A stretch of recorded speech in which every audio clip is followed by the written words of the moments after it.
ఎంతకాలం ఆ పాపం నిన్ను పడేస్తుంది, ఎంతకాలం ఆ పాపంలో పడిపోయి ఉంటావు? లే, దేవుడు నీకు ఒక పిలుపు అందిస్తూ ఉన్నాడు. నువ్వు సైలెంట్గా ఉన్నావు కాబట్టి వాడు చెలరేగిపోతున్నాడు. ఈ విజయవాడ మహాపట్టణంలో ఎంతో మంది పాపములు నలిగిపోతామంటే సిగ్గు లేదు సైలెంట్ కూర్చున్నా? దేవుని కోసం నిలబడాలని ఆశ లేదా? ఎంతకాలం ఆ పాపంలో, డ్రగ్స్లో, మత్తులో ఎంతకాలం బతుకుతావు? అపవాది నిన్ను వాడుతున్నాడు.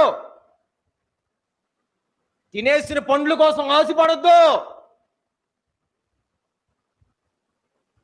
ఏంటండి, ఏం సాధిద్దామని? దేవుడు నీ మీద ఎన్నో గొప్ప ఆలోచనలు పెట్టుకున్నాడు. వాటన్నిటిని పోగొట్టుకుంటే నరకానికి వెళ్తావు.